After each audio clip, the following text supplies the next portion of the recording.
Cynthia Vieyra. Today I will be talking about my project. The cell that I did it on is the animal cell. This is my project. This is how it looks like. I'm going to start off by saying that I chose the animal cell instead of the plant cell because I felt like the animal cell had more details to it, as you could see. So that's why I chose it. I wanna start off by saying that this dark blue is called the plasmic members. The plasmic members is the outer members of the cell. Then we have this lighter blue inside, which is called the chirosol. A chirosol is the fluid part of the chiroplasma. A chiroplasma is the semi-fluid material inside the cell's plasma members. Then we have the chiroskeleton right here, and the meaning of it is that it consists of protein fibers and molecules which help give the shape and structure to the cells in the body. Next, we have the Golgi body, and the meaning of it is that it is proteins that are sorted out and transported. It also means it is a protein packaging plant which moves materials out of the cell.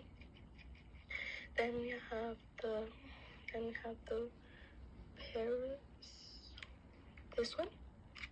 this pink one. The meaning of it is that it is a small members enclosed organelles. Then we have the mitochondria.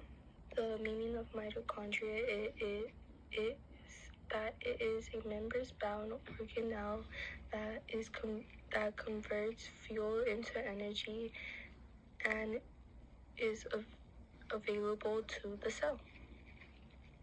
Then we have ribosomes. All these little red dots are ribosomes, as you can see. The meaning of it is that it is a simple cell organelle that helps manufacture proteins. Then we have the rough endoplasmic rectum, which means that it has ribosomes embedded in surface. Protein synthesis include post-translation modifications, folding, and sorting. Then we have the soft endoplasmic rectum, which is this green. This is the rough, which is this other green. But this is the smooth endoplasmic rectum. The meaning of it is that it lacks ribosome, synthesizes lipids as in plasma members and steroids. Then we have the nucleus. This one, which is this red. And the meaning of it is that it is the site of ribosomes production within the nucleus of the cells. Then we have this nucleus. It's like orange, and it directs the cells, processes, and stores information, which is called the DNA. Then the last one is lysosomes, which is this.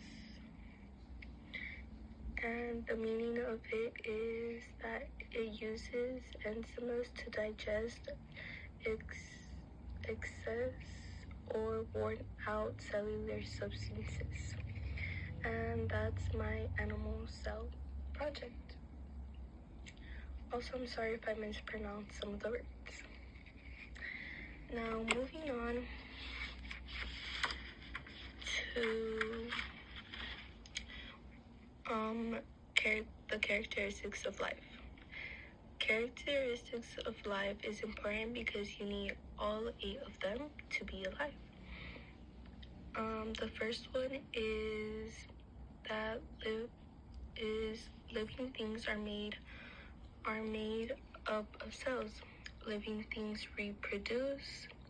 Living things are based on a universal genetic code, also called DNA. Living things grow and develop. Living things obtain and use materials and energy. Living things respond to their environment. Living things maintain a stable environment, which is called homeostasis. And the last one is that living things change over time. This is why it is important that everybody has all 8 characteristics of life. Next, I'll be talking about the levels of organization.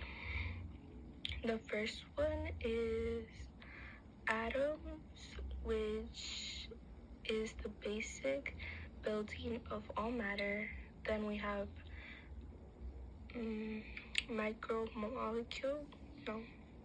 molecule, which is the group of atoms which are held together by bonds. Then we have cells, and they are the basic unit of all organisms, meaning all living things are composed of cells. Then we have the tissue, which groups of cells that work together to perform a specific function. Then we have organ, a group of tissues organized to perform complex activities within an organism. Then we have organ system, which is multiple organs that work together to perform a specific life function. Then we have organisms, which is anything that produces all the characteristics of life. Then we have population, which is a group of organisms of one specific that inbreed and live in the same place at the same time. Then we have a community, which is the collection of several interacting populations that inhabit a common environment. And lastly, we have an ecosystem, which means the interactions among populations in a community. Next, I'll be talking about the macromolecules, which the meaning of it is that it is the basic chemical building blocks from which organisms are assembled. The 4 main classes that make this up is first carbohydrates, which are polymers. Some examples are bread, potato, pasta, and corn. The second one is lipids, which are fats. Some examples of this is oils and butter. Third one is proteins. They help speed up chemical reactions. Some of the proteins that we consume are meat, fish, eggs, and beans. Lastly, We have nucleic acids, which store our genetic information like DNA or RNA. Now moving on to our bases and pH level.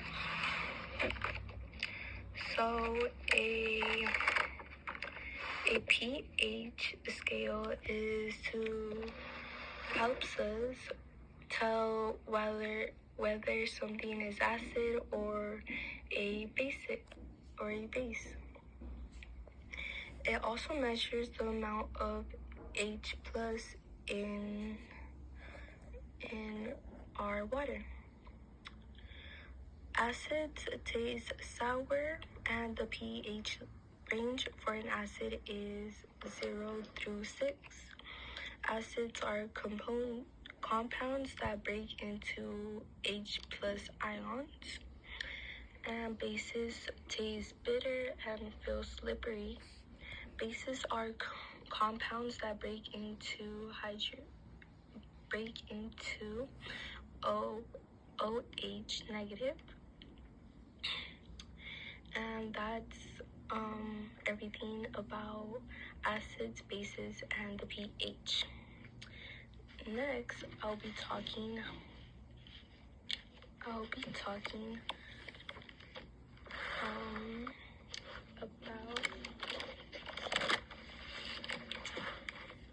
enzymes.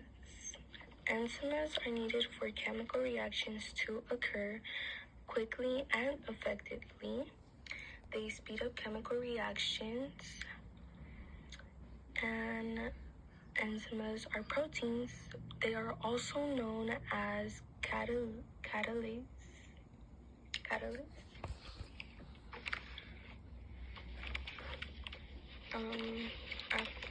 Then I'll be talking about the cell theory. The cell theory are cells, which are the smallest units of living things. A fun fact about the cell theory is that our body is composed of many of them. The last thing I'll be talking about in this video will be the use of a microscope. The use of a microscope really is just to help us see bacteria better, because you can't see bacteria with your naked eye. So we use a microscope to dig deeper into how your bacteria is moving in your body, or how your cells move in your body. So for example, if you get blood taken out, then they put in your blood onto a slide and then onto a microscope to see closer how your blood is moving. Or if you have a blood problem, then you probably have something in it. So that's why doctors like to take closer looks at everything. And that's all for this video. Here's one last take at my project, and that's all.